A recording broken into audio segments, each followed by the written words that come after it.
semua kalau bisa makin banyak project kan case-nya makin banyak, study Amin. case-nya. Jadi kalau makin banyak problem biasanya makin seneng. Jadi kita solve sama-sama main interior. Oh yang gini bagusnya seperti apa gitu.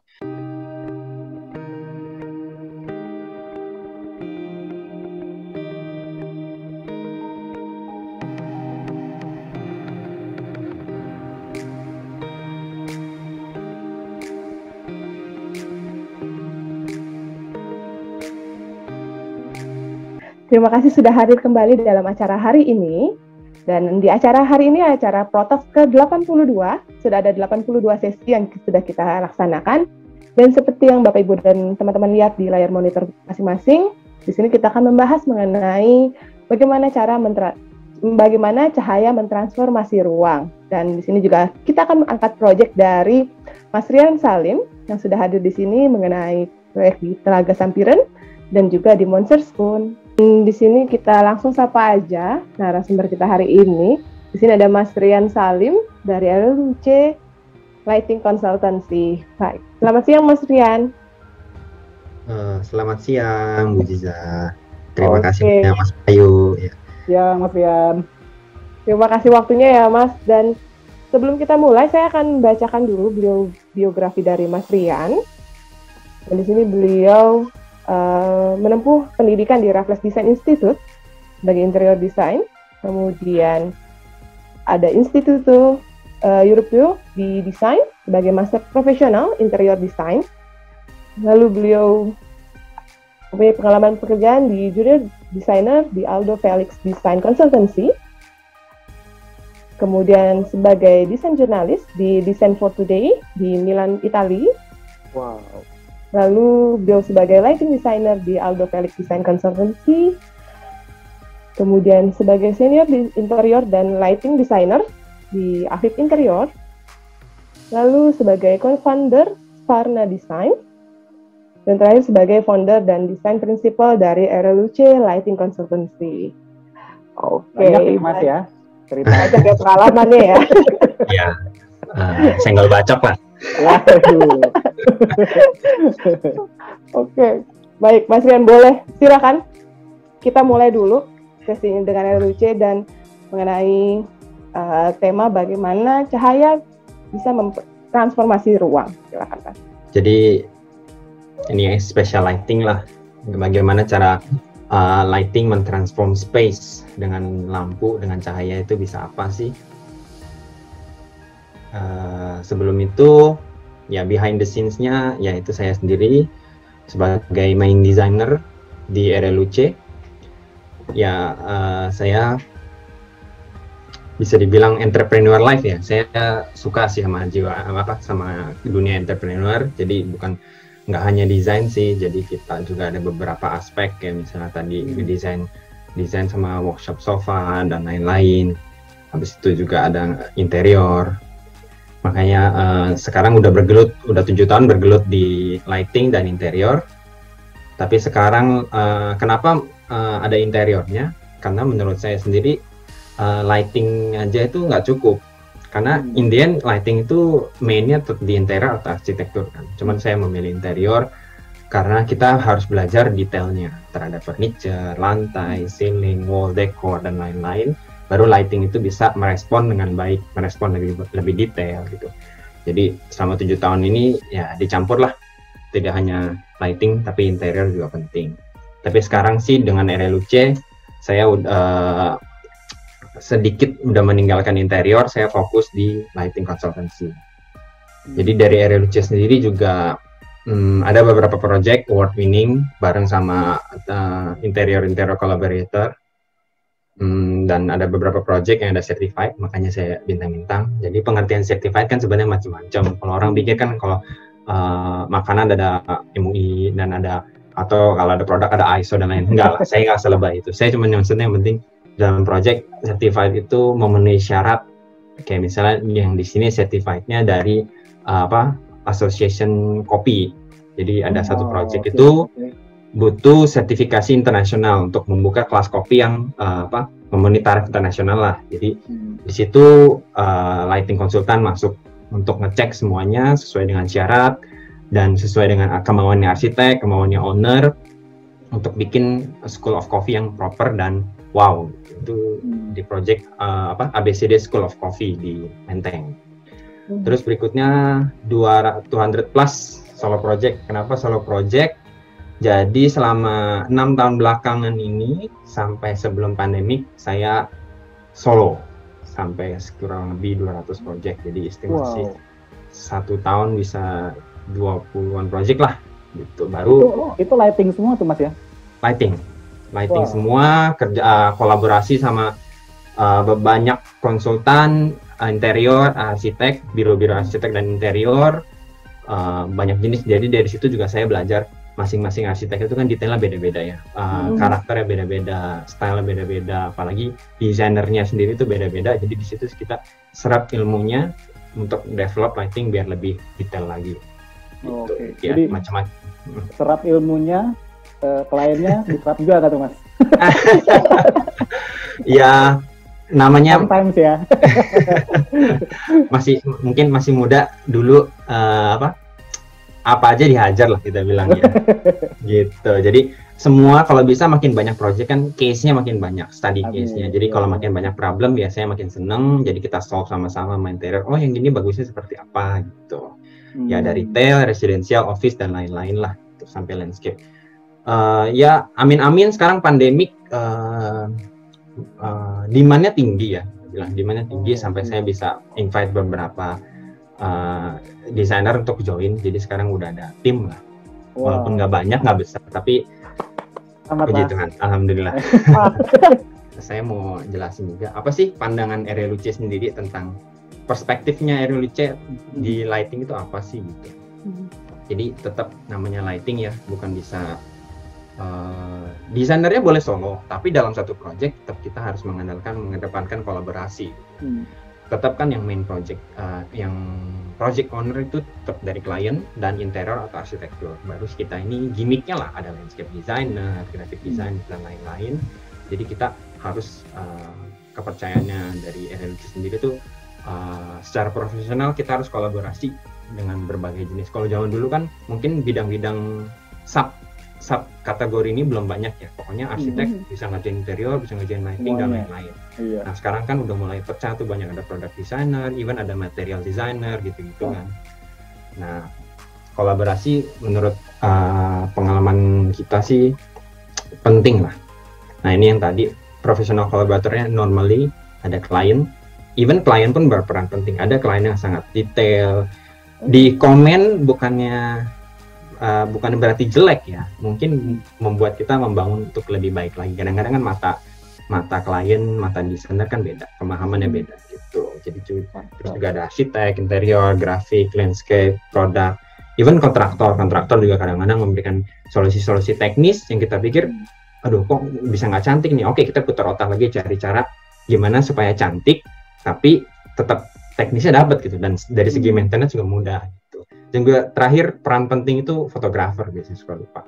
Wah, itu project tuh kalau kalau di foto cantik. Hasil akhirnya gimana ya? Betul. Kalau saya pernah ada sesi bahas fotografer tuh ibarat kayak kita masuk ke scanning magnet, apa sih itu, autogate gitu ya. Kalau kita itu kalau bawa barang-barang metal kedetek semuanya. Nah kalau di lighting itu sama fotografer, kalau lightingnya mencong-mencong, lightingnya belang-beleng, itu semua kelihatan di fotografer gitu. Jadi kameranya nggak bisa bohong gitu. Nah ini praktisnya. Jadi kalau bagi RLUC sendiri ini bukan textbook ya. Jadi berdasarkan pengalaman kita sendiri, kita rangkum apa sih yang ada di satu project itu menurut bagi RLUC, bagi saya sendiri. Yang penting itu ada 3 elemen ini, space, material, sama details. Jadi kita harus define space-nya dulu, kita harus lihat space-nya, layouting-nya, dan lain-lain. Jadi benar-benar ini kolaborasi banget dengan interior dan arsitek yang in charge. Jadi cara mereka layout gimana, itu menentukan cara kita menitik lampu juga gitu. Jadi bukan sekedar ruangan kotak diisi downlight kayak rumah jadi gitu ya. Jadi kita harus bermain feelingnya, kita main karakternya seperti apa. Terus kedua, materialnya. Kita lihat cara lighting merespon terhadap material itu seperti apa. Contohnya kayak gini terhadap acian, terhadap besi. cara dia bikin bayangannya. Kalau kita light up dari belakang, kita light up dari depan gimana gitu. Terus terhadap curve-nya kayak gini kan sekarang lagi zamannya rooster ya. Betul. Gimana cara kita merespon rooster kan gitu. Sekarang kafe-kafe di mana-mana rooster gitu. Ya. Mas Rian, saya jadi mau nanya deh Mas, teknisnya gimana sih Mas? Contoh misalnya RLC lagi kolaborasi sama arsitek gitu. Apakah memang untuk ambience cahayanya, titiknya di mana, itu harus tunggu project itu jadi, atau mungkin dari gambar kerja atau dari desain dari arsitek itu pas di-share ke Mas Rian tuh udah bisa ada titik-titik dan bayangan sebetulnya, oh bagusnya nanti titik lampunya di sini karena nanti ambience-nya akan seperti ini. Apa sudah mulai dari situ sebetulnya? Sebenarnya both way benar. Jadi ada desainer atau ada arsitek yang dari awal tuh udah bisa ngebayangin lampunya. Oh, saya maunya indirect clean seperti ini. Udah ada reference-nya dari mood board dia udah ada. Itu tinggal cuman mereka bingung cara implementasinya seperti apa. Even mungkin mereka pikir implementasinya seperti ini, ternyata ntar hasil di lapangan, oh kok hasilnya terlalu keras ya, kurang gradasi. Itu ada yang seperti itu. Jadi ada yang datang ke kita, udah ada desainnya seperti ini, paling kita tinggal modifikasi. Oke, kayaknya ini nggak akan bisa oke nih. Mungkin ini kurang bagus, ini kurang tengah, ini kurang center. Mungkin kan mereka fokusnya lebih ke furniture dan lebih ke teknisnya mereka lah ya, desain arsitektural dan interiornya. Nah, kita benerin di situnya secara titik. Nah, itu ke sesi kita yang detail ini. Jadi makanya ada setelah material detail. Jadi untuk lighting sendiri, detail itu penting banget. Karena itu menentukan lighting itu bisa kelihatan rapi atau enggak. Jadi ibarat kayak gelas kosong diisi air. Kalau gelasnya jelek kan air cuma ngikutin aja. Lighting itu seperti itu. Jadi ibarat kayak gini contohnya di kanan. Kalau ada curve seperti ini, kalau misalnya curve-nya nggak lurus, otomatis kan lampunya gerada seperti ini. Kan lampunya lurus. Terus penempatan, kita juga harus baca stylenya punya desainer. Dia sukanya yang clean, dia sukanya yang mungkin agak random. Kalau ini kan seperti ini misalnya. Mungkin dari titik dari arsitek, udah ada misalnya udah ada titik. Kita respect.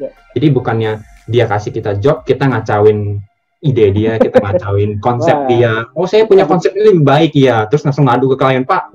Dia nggak setuju nih, saya punya lebih baik. Jangan begitu. Ribut kalau itu ya. Iya.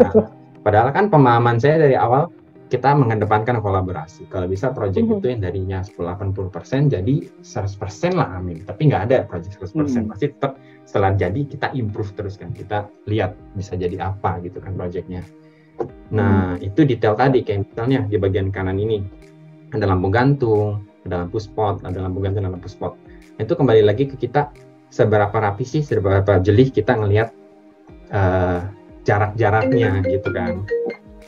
Berikutnya ada juga desainer yang maunya kita dari nol. Oke, Pak Rian nih dari nol nih.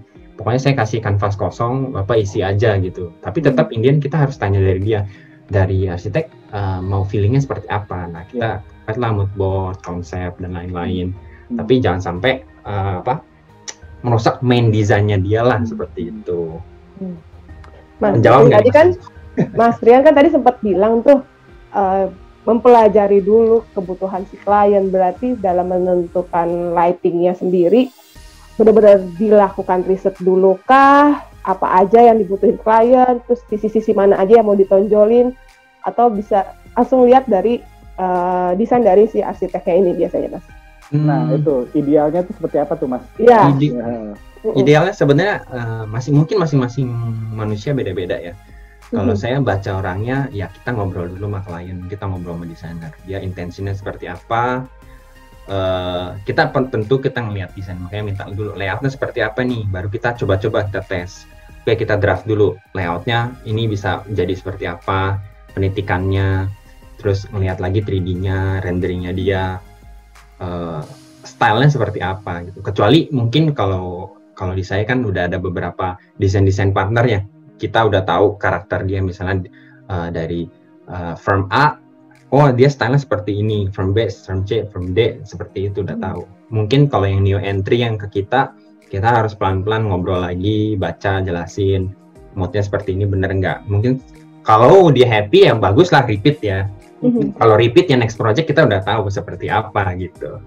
hopefully sih happy lah pada. Nah, habis itu baru ke klien, yang biasanya yang lebih tricky ke klien. Karena kan klien maunya beda-beda ya. Even satu klien pun kalau di F&B beda project, kemauannya beda-beda. Jadi kita dengerin lagi, kita dengerin maunya apa, baru kita explore lah dari desain tersebut. Ya, tantangannya di situ. Nah, berikutnya di slide berikutnya ini, practice berikutnya kan biasanya kalau di interior arsitek atau even orang-orang kontraktor sipil gitu ya, kalau umumnya kalau kita udah ngomong fungsi pasti estetiknya berkurang kan? Nggak ada yang namanya cantik pasti nyaman kan, beauty is pain kan ibaratnya kan gitu kan. Nah kalau di lighting, menurut saya ya di lighting ya itu semua bisa di blend in, bisa kita bikin jadi satu gitu. Oke, estetik, function, dan karakter. Karakter yang dimaksud karakter tuh style dari desainernya ya. Style, kalau di sini style dari sayanya sebagai desainer gitu. Jadi kayak kita lihat gambar di kiri ini, estetiknya bagus nih, wah ada lampu dekor dan lain-lain. Itu kan biasanya nggak dapet ya, penerangan dan lain-lain. Cuman ini kan karena kita explore space-nya seperti apa, material yang mau di-highlight seperti apa, kita bisa bilang gambar ini tuh 3-in-1. Jadi secara function, lampu ini nyala sebagai lampu gantung untuk menerangi 1, 2 untuk membuat efek si kamprot ini lebih keluar, 3 untuk meng-highlight space-nya. Jadi satu lampu itu udah punya 3 fungsi gitu. Malah udah bukan karena fungsi ngurangin estetik lagi, udah cantik, fungsional lagi kan, orang pengennya kan gitu kan. Terus gambar kedua juga ini totally fungsi banget nih. Misalnya di pilar-pilar ini kita ada lampu spot. Jadi desainnya seperti apa biar kita bisa ngakalin spotlight ini tuh punya banyak fungsi. Jadi dia spotlight untuk menerangi pilar, efeknya gradasi, dan di satu sisi karena dia proyeksinya bocor, dia membuat spotlight tadi bikin efek segitiga ini yang bikin dia kesannya seperti step light, pathway. Jadi jalanannya nggak gelap gitu. Itu kan di satu sisi pilarnya nyala, dengan satu spotlight aja nih pilarnya nyala, elemen dekornya dapat, elemen fungsinya dapat, itu kita udah bisa bilang udah hampir. Oh ini bentuk segi empatnya ini bukan materialnya ya, ini bayangan lampunya ya Mas ya? Betul, jadi saat lampunya kita letakin di atas, dia kan nembak ke bawah.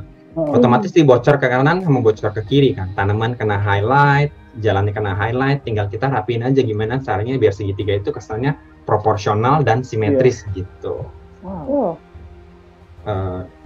Itulah banyak saya nemuin case yang maksudnya bisa kita lihat, oh ini bisa banyak fungsi, multifungsi gitu. Nggak cuma spotlight, cuma nyerangin satu ruangan selesai gitu, habis fungsinya. Investmentnya kurang kan ibaratnya gitu. Jadi sebagai desainer kita pikirin lagi satu lampu ini bisa jadi apa sih gitu. Nah kalau di kanan karakter ya, jadi ini kalau mau jadi lighting designer terus seperti apa ya, lihat lagi karakter orangnya. Kalau saya enaknya hobinya memang yang sukanya yang lurus-lurus, yang rapi. Terus kalau bikin detail gradasi terhadap kalau pakai LED strip bikin gradasinya yang cakep turun sampai bawah kan seperti itu. Itu ada detail-detailnya lagi kita sendiri. Yang memang karena di gambar ketiga ini juga ini ya Mas ya, lagi tren ya drop lighting seperti ini kan sekarang.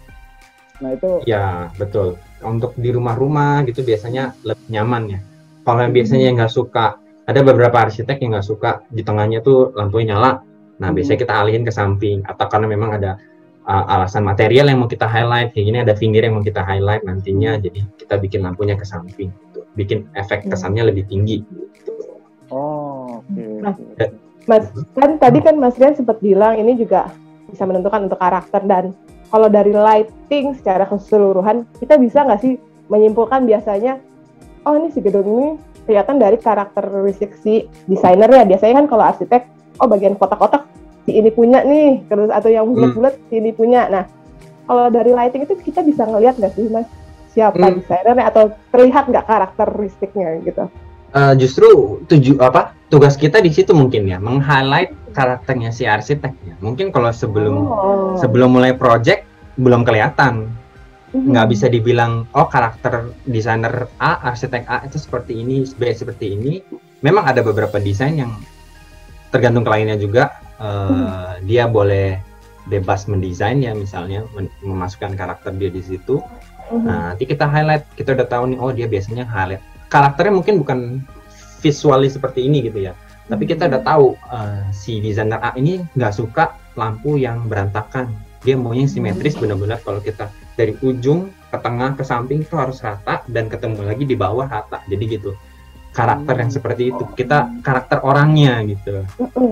Jadi kalau nggak, ngapain kita, kalau kita kasih yang dia nggak mau, pasti di reject kan gitu ibaratnya. Ya kan? Jadi kita yang dia mau kita bikin lebih bagus lagi gitu. Jadi itu yang dimaksud karakter biasanya. Misalnya arsitek A sukanya mainnya beton semuanya gitu kan, arsitek B suka mainnya rotan semua gitu. Nah itu kan karakter kita bilangkan. Nanti tugas kita di situ meng-highlight rotannya, meng-highlight betonnya, memperkuat lagi ya. Betul. Project berikutnya mungkin betonnya beda cara implementasinya. Betonnya sekarang bisa coak. Nah kita mungkin bisa bikin lampu yang highlight pakai linear light, coaknya gitu. Jadi banyak macam elemennya sama gitu. Ini kalau yang penasaran, RLUC itu apa sih? Nah, ini dia. Kenapa sih kadang-kadang tulisannya R, kadang-kadang tulisannya R gitu. Sebenarnya tulisannya R kebalik. Cuman karena secara komputernya susah kan nyari R kebalik. Dan sebetulnya R sendiri itu R dalam bahasa Italinya. Tapi kalau ada teman sempat bilang R itu kalau R dibalik artinya I loh atau me gitu ya. Jadi saya masukin jadi trademark lah, jadi logo. Nah, luce itu dalam bahasa Itali lighting atau light. Jadi artinya RLUC sendiri I am the light. Secara egonya ya, I am the light in the project. Kenapa slogan kita selalu letakin, jadi kalau lihat di mana-mana kita selalu bilang let the light guide you gitu. Jadi kita mau lighting itu nge-guide satu project jadi lebih maksimal dan lebih wah lah, lebih kompeten, lebih presisi gitu. Jadi ada sedikit pertanyaan nih Mas di RLUC ini. Jadi kan tadi di awal-awal nih Mas Rian kan sempat cerita setelah 7 tahun berkarya akhirnya membuat satu konsultan sendiri namanya RLUC ini kan Mas ya. Betul. Nah, itu sampai akhirnya berani udahlah gue kayaknya harus punya bisnis sendiri nih gitu. Itu yang triggernya apa Mas? Apa karena kayaknya kayaknya akan udah banyak kenalan klien atau mungkin kayaknya gue mesti harus ngembangin, kalau kerja sama orang terus kayaknya nggak bisa berkembang nih, atau gimana sih Mas? Sebenarnya bendera RLUC itu sebenarnya dari awal saya kerja interior, bendera RLUC itu udah ada. Jadi hanya karena saya udah nggak kerja di interior, nggak kerja sama orang lah ibaratnya ya. Jadi benderanya lebih saya kibarin aja di RLUC gitu. Kenapa berani? Karena saya lihat, iya saya juga tanya klien, tanya teman-teman lah, menurut pandangan mereka udah saatnya belum sih saya gitu. Saya juga ragu sebenarnya. Cuma walaupun proyeknya ada gitu ya, tapi tetap aja lighting apa sih gitu loh. Seberapa penting sih gitu. Lalu ternyata saya pedein ke beberapa partner gitu. Bisalah kita saling support lah gitu, kita sama-sama gitu, build project bareng, sharing, collab project, ya kita fokusin lah biar hasilnya lebih maksimal lagi gitu. Karena kan saya pagi kerja working hour kerja interior, malam kerja lighting sampai subuh, 6 tahun capek juga ya. Jadi, mungkin pengen hidup seperti manusia biasa aja gitu, walaupun in reality enggak sih. Di awal-awal tuh cukup quite hard gak sih Mas meyakinkan klien atau mungkin kolaborator kita gitu, seperti arsitek, konsultan lighting itu penting loh untuk di sebuah project gitu. Jadi part itu tuh biar kami bantu gitu, atau mereka ngelihat ya itu tadi Mas Rian tadi apa sih lampu gitu. Apakah awal-awal tuh cukup cukup berat untuk mengeduket itu, atau sampai sekarang masih sebetulnya Mas? Sekarang masih berat beberapa, tapi mungkin saya startnya juga tepat ya. Memang nggak sebanding sama perusahaan yang big well yang lain lah ya, yang besar-besar. Cuman maksudnya orang kan dulu pandangannya kalau lighting, pakai lighting konsultan nih mahal nih, udah bayar light interior konsultan mahal, harus bayar lighting lagi, nah kan gitu kan. Nah, kalau saya karena tadi saya suka sama entrepreneur life gitu loh. Jadi saya pikir lagi model bisnisnya itu harus seperti apa gitu loh. Jadi kita edukasi klien lighting itu nggak harus selalu extra cost yang sampai crazy banget gitu. Kalau di saya ya, maksudnya kalau dari Luce itu pengennya hasilnya sama-sama bagus, win-win solution buat semua, klien happy, desainer happy, ya kita semua jadi temen lah gitu. Tapi buat portfolio RLC juga bagus, tapi ya jangan sampai kita nombok nggak bisa beli nasi padang nanti kan susah. Maksudnya ya kita harus hidup juga kan gitu ibaratnya. Tapi nggak usah sampai yang crazy. Maksudnya mentang-mentang kita spesialisasi, tapi kita sampai casnya gede banget. Tapi kita desain sistem sebagai entrepreneur itu gimana lighting ini nggak membebanin klien, semua pihak happy, job desk-nya ada gitu. Tapi ya bisa diterima lah gitu. Jadi kita harus siapin strateginya. Jadi lebih ke strategi. Tapi di sisi balik itu juga mengedukasi klien jangan takut pakai lighting konsultan. Gitu. Daripada kalian salah lampu itu lebih menyakitkan gitu kan.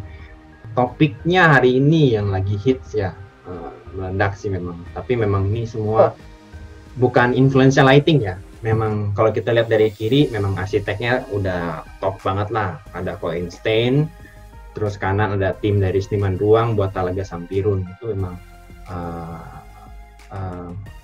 saya diajak dari Coinstein sendiri untuk yuk Rian mau coba nggak gitu highlight detail-detail yang dia kan orangnya kalau kita lihat track recordnya dari Einstein sendiri kan semua desain dia itu high end, kompleks. Nah itu yang kita di challenge untuk cara mengeksplor desain dia seperti apa gitu. Nah dari Talaga Sampiro sendiri dari Seniman Ruang yang dia setiap project kan selalu berubah-ubah konsepnya, lihat karakternya, makanya kenapa mereka bisa dibilang seniman ya.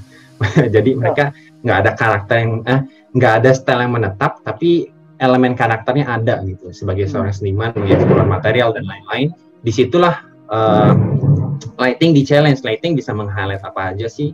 Lighting bisa meng-highlight arsitektur, interiornya apa aja gitu. Kita bahas satu-satu. Kayak contohnya ini ya, saya coba highlight sedikit di foto ini. Again, saya highlight elemen lighting itu respon terhadap space, material, sama detail. Kalau kita lihat di sini, lampu dekor udah pasti penting. Cuman mostly biasanya lampu dekor itu lebih deket ke arsitek atau interior. Kalau di kita, kita mau lihat dulu mereka sukanya seperti apa. Ini karena arsiteknya detail, jadi dia udah pilih sesuai dengan stylenya dia, karakter. Cuman tinggal kita benerin bulbnya seperti apa. Karena jangan sampai salah. Misalnya dia mau dimmable atau non-dimmable, jadi kita udah advice dari awal bulbnya jangan sampai salah ya gitu, warnanya jangan sampai salah, nanti takutnya nggak cocok sama lampu spotnya, nggak cocok sama lampu indirectnya seperti itu. Jadi kita kalau memang style desain housing yang udah dipilih oleh klien atau dari arsitek, kita advice teknisnya di dalamnya. Jangan sampai udah kita lepas mentang-mentang dia yang beli, udahlah kita nggak dapat duit ini kita lepas, kan nggak bisa begitu. Kembali lagi karakternya kita harus detail benar-benar fully totalitas project ini, project bersama, hasilnya harus bagus gitu kan. Jadi all small details itu kita harus berani advice ke klien, Pak jangan Pak, seperti ini hasilnya blank gitu loh. Cari yang lain lah gitu. Nah kalau yang di Monsieur Spoon ini brief dari desainer atau dari ownernya itu dia mau ambience-nya itu apa Mas kalau untuk di area lighting-nya gitu ya. Karena kan ini kalau dari desainnya kan cukup klasik modern gitu kan ya. Iya. Sebenarnya ini semua udah ini karakternya dari Einstein sendiri ya. Jadi kalau brief lighting dia kasih saya kebebasan. Rian bebas lah desain lightingnya. Pokoknya saya mau elemen-elemen penting tetap nyala. Kalau dari klien pesannya jangan sampai etalasenya gelap kan gitu. Kalau klien lah intinya jualan. Kalau arsitek, tapi kalau dari Einstein sendiri memang orangnya melihat semua aspek. Jadi saya juga harus baca dia karena ini kan pilot projectnya saya sama dia. Benar-benar saya harus baca banget dia seperti apa. Dia kan saya harus keep up sama dia karena dia orangnya perfeksionis. Jadi saya harus lihat semua aspek ya. Misalnya kita lihat di sini berikutnya. Ada indirect juga bukan sekadar indirect. Kadang-kadang kan orang melupakan elemen di sini ya walaupun kecil. Janganlah dinyalain lampu. Ntar budgetnya bengkak nih gitu. Tapi ternyata di sini kan di balik ini ada elemen yang di highlight nanti di gambar berikutnya ada. Terus berikutnya di bagian logo ada material yang menarik nih, tile-nya Bali. Jadi kan Monsieur Spoon dari Bali. Nah, tile Bali ini spesial khusus kita highlight. Kenapa highlightnya kok nggak pakai banyak spot nih? Nah, jadi elemen grazing light ini ada pakai indirect ini bikin saat dia posisinya letak persis di bawah material, dia akan meng-highlight material-material yang maju mundur seperti ini. Makanya efeknya akan seperti ini. Lebih mewah menurut saya. Nah, baru spot itu menjalankan fungsinya sebagai aksen.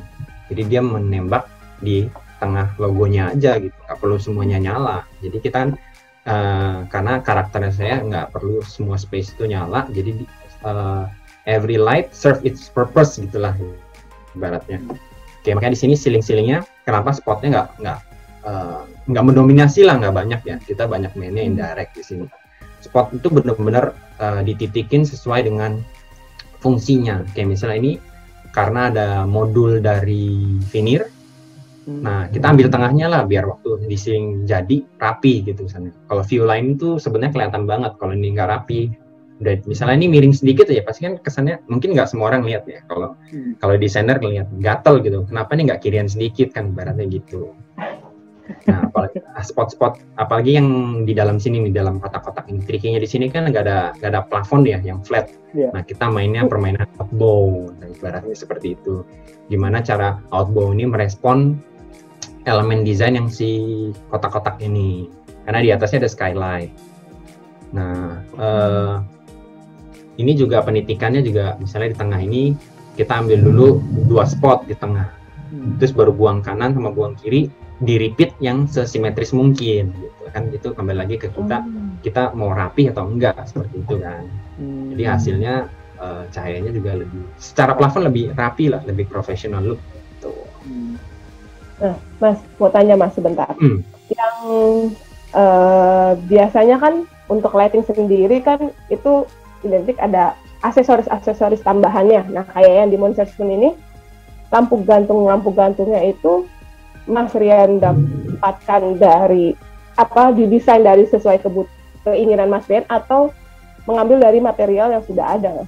Oh, biasanya kalau kita itu utamakan elemen arsitektur sama interior lighting dulu, baru elemen dekor. Jadi mungkin nggak semua firm sama ya. Kalau di kita dekor itu relatif, dekor itu personal preference kan, makanya kita nggak gitu ikut campur. Biasanya klien udah ada bayangan, arsitek juga udah ada bayangan lampu gantungnya akan seperti apa. Nanti baru kita bantu, oh kayaknya ini kurang cocok, ini udah cocok. Tapi biasanya sih mereka udah sesuai, makanya kita nggak gitu ganggu di elemen dekor, wall lamp dan lain-lain. Tapi again setiap project beda-beda. Ada juga yang kita totally wall lamp, lampu gantung, floor lamp itu kita suggest juga. Tapi wall lamp, lampu gantung yang sifatnya arsitektural, yang fungsi, itu biasanya kita suggest gitu. Shape-nya dari desainer sama, dalamnya LED strip-nya misalnya kita yang provide gitu. Jangan sampai salah warna gitu, jangan sampai salah detail. Kalau salah detail nanti hasilnya ternyata di meja bergaris keras, kan nggak enak dilihat kan. Jadi rasanya fail sebagai desainer gitu. Nah, kalau kayak gini biasanya barang udah jadi dibeli. Mereka udah tahu seperti apa dan cari di mana gitulah. Misalnya mereka juga bukan amatir kan, mereka semua senior yang udah jam terbangnya tinggi juga, ya kita respect lah. Mereka udah pasti punya insight yang lebih bagus gitu. Nah, saya dalamnya, biasanya mereka nggak pikirin kan dalamnya nih. Jangan sampai bulbnya tiba-tiba dia dari supplier salah kasih warna putih atau warnanya terlalu 4000 Kelvin, ternyata di ruangan ini kan harusnya 2700 misalnya seperti itu.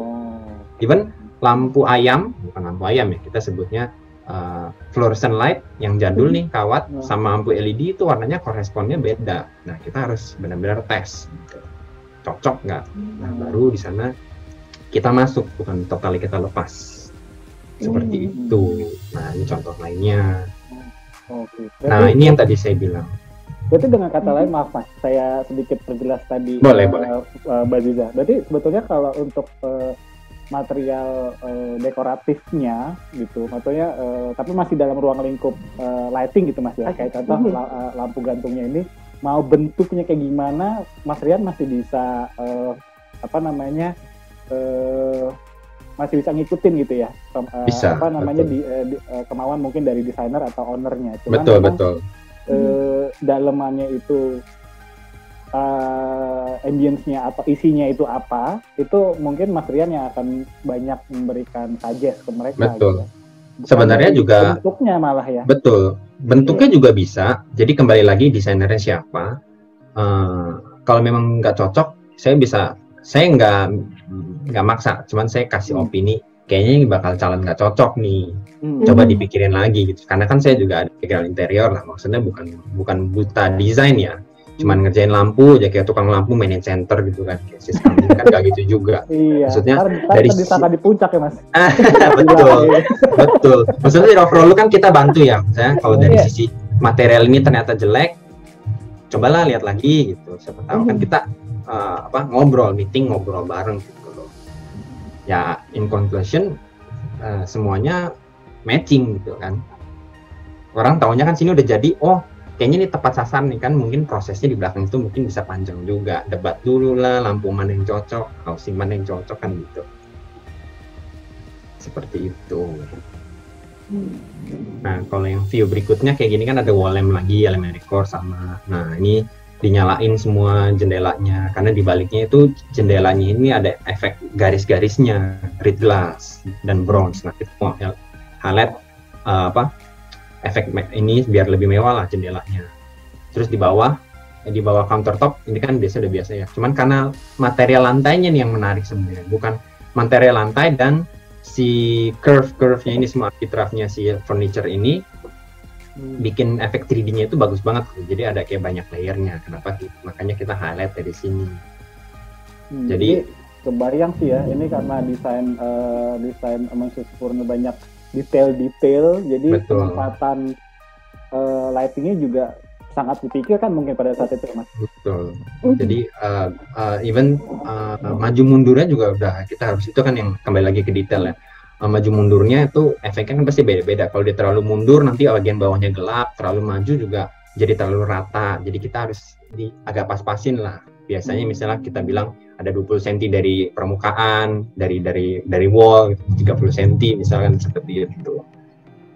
Ini testernya atau revisinya berapa kali nih Mas? Nggak banyak sih. Nggak banyak sih. Kayak gini akhirnya dan di approve desainer klien. Nggak banyak sih. Kita juga jarang. Kita nggak teknis banget ya. Kita benar-benar main tipe firmnya itu yang lebih emotion, main emotion banget, main ambience. Jadi nggak banyak kayak misalnya render 3D dan lain-lain, kasih lihat lightingnya seperti apa. Karena in the end itu fake. Apa yang render 3D kan mereka juga cuma ambil setting lampu IS-nya yang bawaan kan. Tinggal copy download dari internet. Saya maunya nyalain sampel gitu. Karena housingnya misalnya kayak di sini housingnya pakai pinhole atau housingnya pakai outbow, itu kan koresponnya beda semua. Mending kita nyalain di side gitu. Lebih ke gitu sih, lebih ke praktisnya. Nyalain LED strip, efeknya akan seperti ini, akan seperti itu. Jadi berarti klien juga bisa langsung lihat ya di lapangan gitu Mas ya. Iya, dan klien bisa langsung lihat ya. Betul, lebih enak seperti itu. Terhadap batu ini seperti apa, kan itu udah daripada kita ngomongnya di secara grafik gambar terus padahal in reality ternyata kurang maju ya gitu ya, 3D-nya salah nih kok gitu ya kan. Itu cuman impression aja biasanya kasih tahu kalau indirect akan di sini posisi seperti ini. Tapi karena kalau saya udah kebayang di kepala, biasanya saya udah langsung titik akan di mana seperti itu. Dan referensinya project-project yang kayak tadi Mas Bayu bilang, project-project sebelumnya efeknya seperti ini. Makanya lighting itu elemennya sama semuanya kurang lebih. Cuman cara kita merespon detailnya aja. Misal dari desainer berikutnya detailnya kan pasti beda. Nah, gimana cara kita bikin detail itu efeknya sama tapi dengan casingnya yang berbeda gitu ibaratnya. Seperti ya. itu. Berarti pada saat misalnya saya sebagai desainer atau sebagai owner menggunakan jasa Mas Rian nggak akan terlalu banyak ngeluarin sampel 3D gitu. Maksudnya gambar 3D untuk menggambarkan nanti ambience-nya kayak gini loh Bu, Pak gitu. Tapi kita test case langsung yuk gitu di lokasi. Iya. Wow. Saya jarang kasih sketch rendering, tergantung ya case-nya ya. Kalau memang diperlukan ada, tapi mostly langsung real picture gitu. Efek lampunya kan seperti ini, real sample kita nyalain dengan downlight yang seperti ini, efeknya kan seperti ini ya gitu. Mereka pasti nggak kebayang sih kalau klien ya, tetap cuman oh ya bagus gitu. Oh ini jangan terlalu keras ya cahayanya. Oh ini cahayanya jadi terlalu nge-fade gitu misalnya. Kalau dari desainer pasti langsung tahu misalnya, oh ya housingnya cantik ya, udah efek cahayanya halus, oke let's go gitu. Nah pada saat di test case di lapangannya itu Mas, berarti sudah ada lampunya kan Mas? Itu menggunakan kita bawa sampel, biasanya kontraktor udah provide material kan, misalnya efek terhadap tile yang glossy sama tile yang rough gini kan pasti beda. Oh berarti ada beberapa mungkin brand lighting juga yang memang udah dihubungi gitu ya, jadi mungkin udah diminta spesifikasinya gitu untuk betul.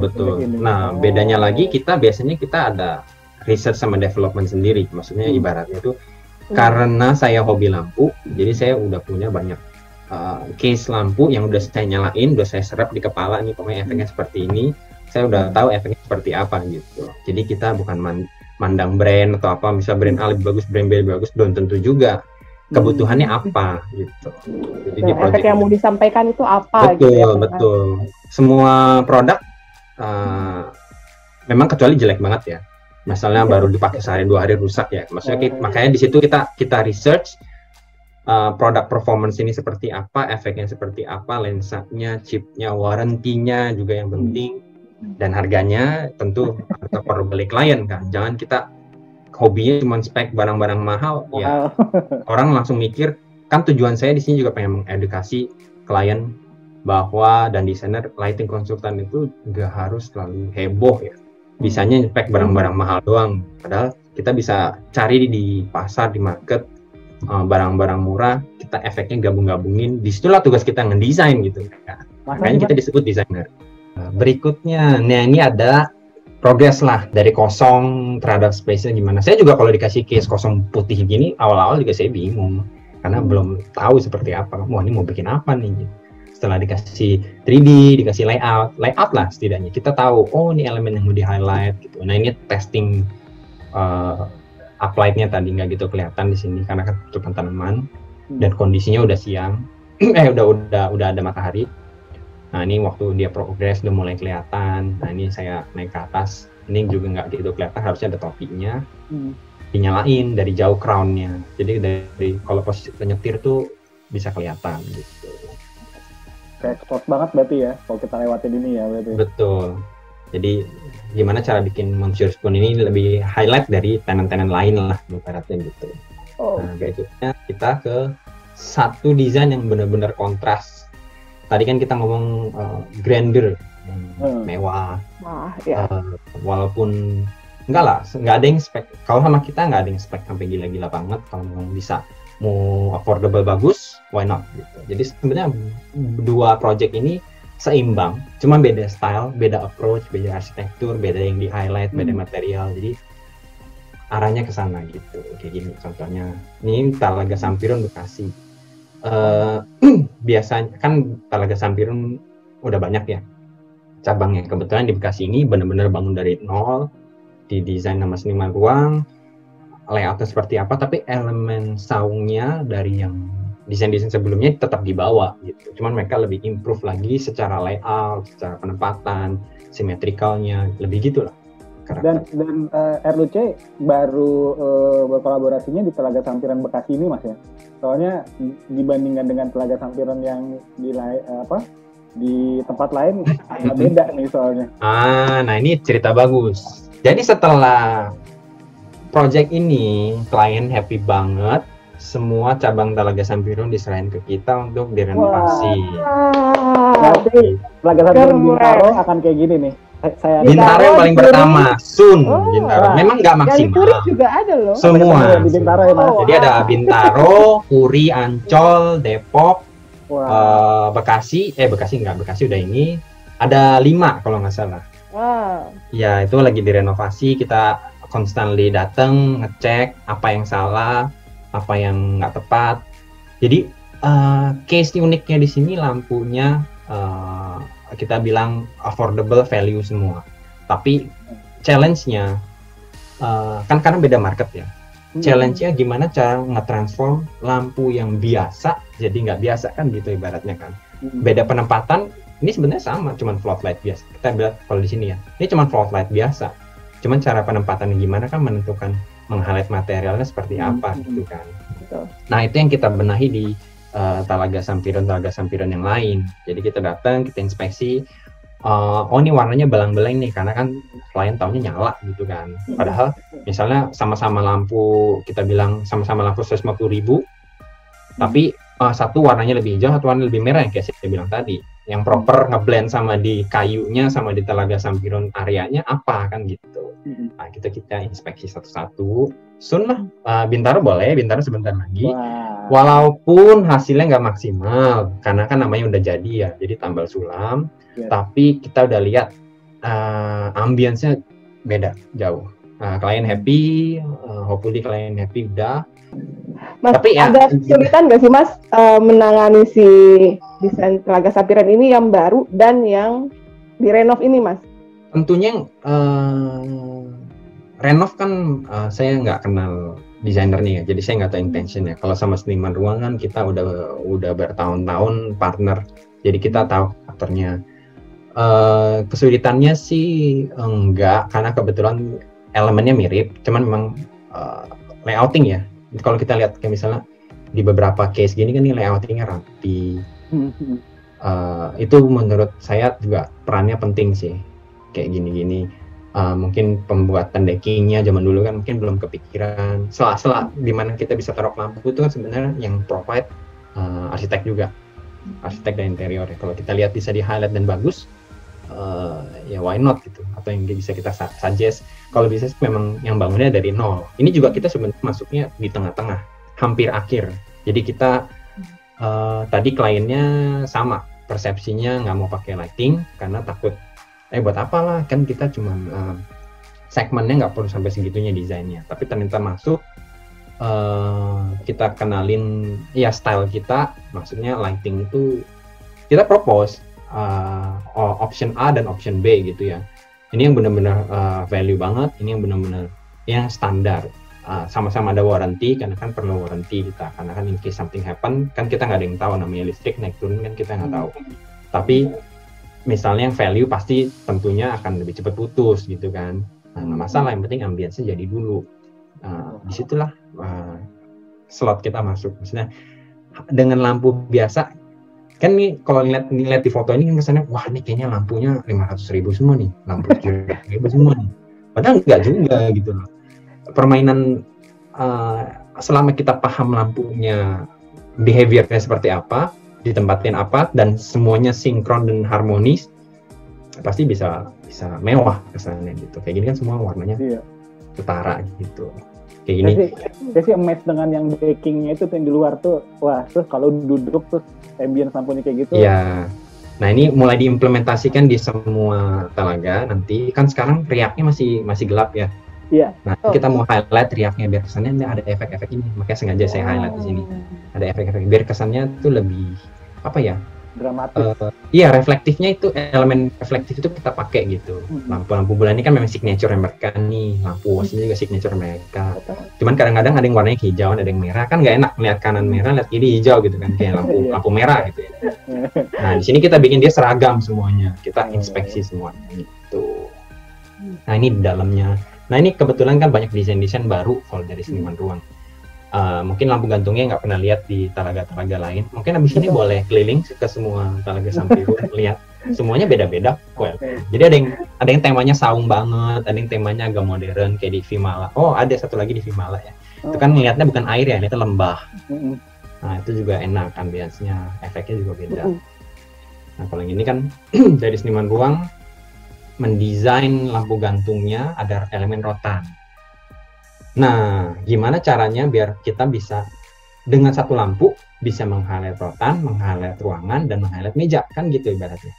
3-in-1 itu gimana caranya? Nah, kita pakailah lampu yang T5. T5 kan dia bentuknya agak 180 derajat yang nyalanya ya. Dengan posisi detail dia lebih turun sedikit ke bawah, karena kalau terlalu ke dalam dia akan mendep, garis ini akan makin keras. Nah, dia posisi ke bawah biar rotan ini lebih glowing. Kalau kita lihat dari sini kan rotannya glowing ya. Nah, rotannya lebih glowing, cahaya mejanya dapat, dan posisi orang yang duduk di sini mukanya nggak gelap gitu loh, karena cahaya sini tuh nembak ke muka. Berarti sekarang kalau makan di setiap spot-spot saungnya Telaga Sampiran buat foto-foto tuh bagus ya Mas? Bagus. Nah, beda lampu gantung sih. Kalau di Telaga Sampiran sini memang desainnya kan udah beda. Kalau yang lain tuh dia memang lebih diffuse ya. Iya. Lebih nyebar kemana-mana cahayanya. Iya, betul.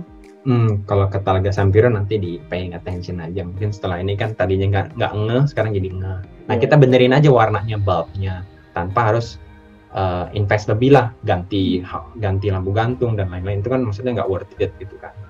Nah, ini kita seragamin bulbnya, kita benerin lampu floatnya dan lain-lain gitu.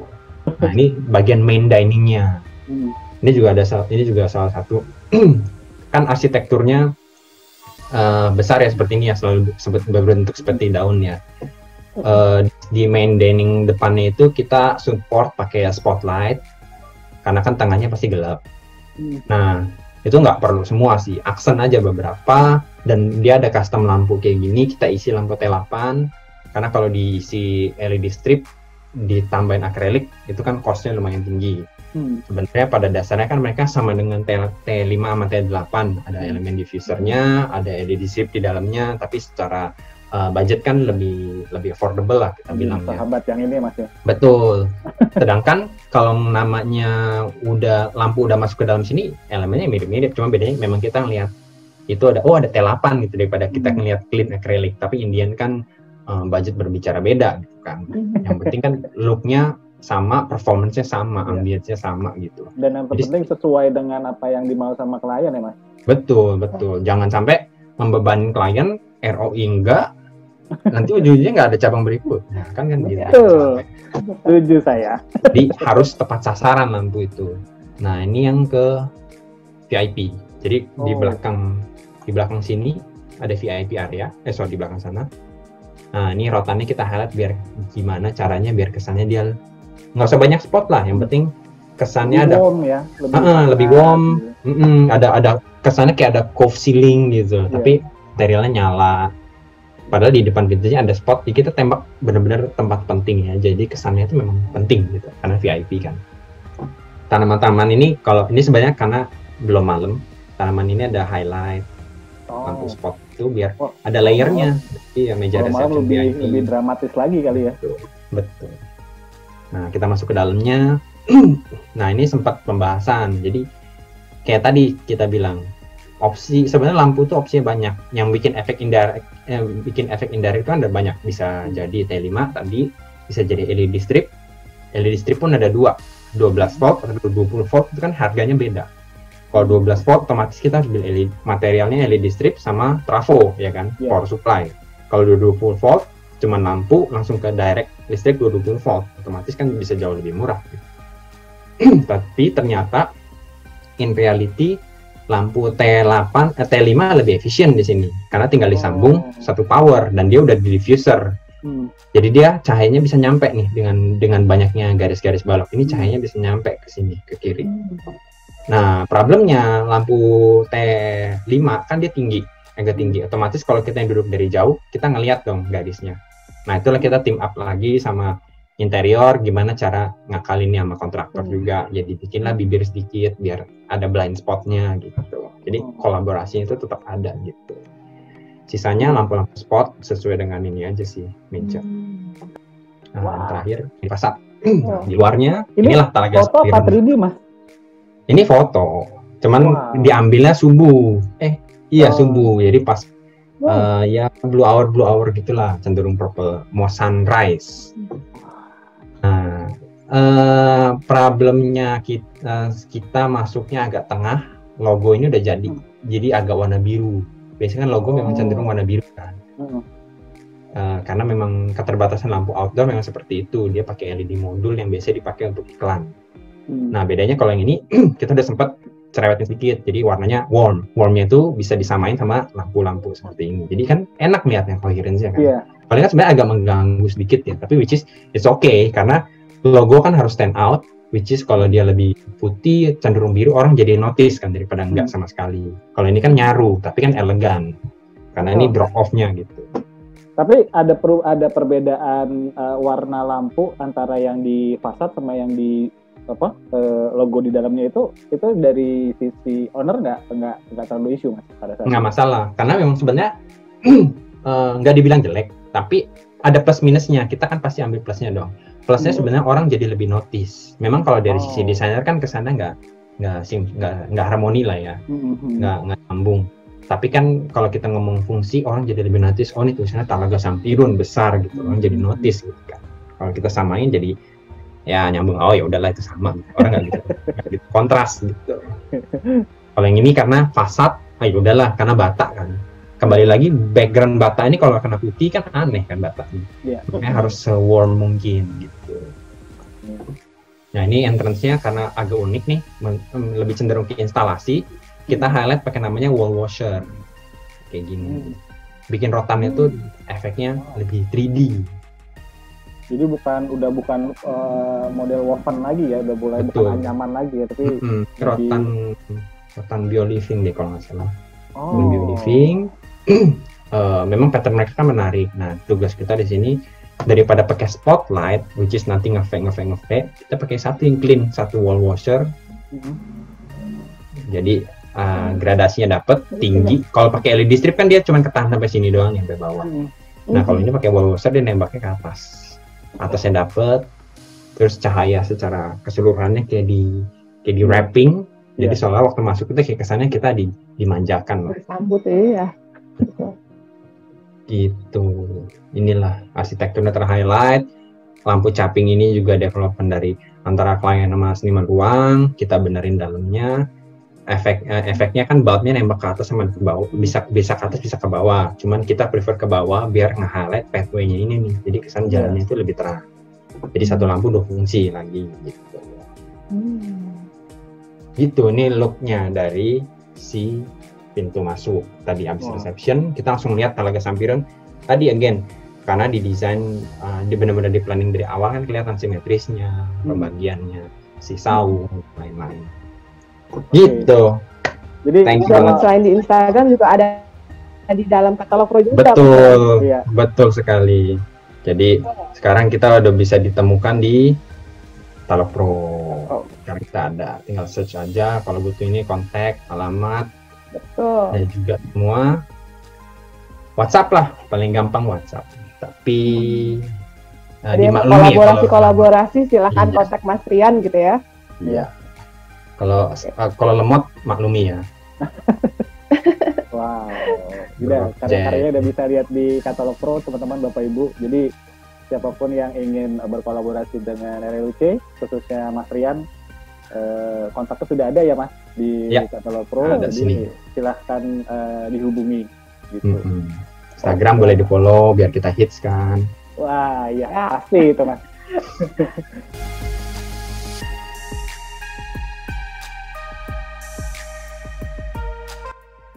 Go Pro with Katalog Pro. Oke, terima kasih banyak.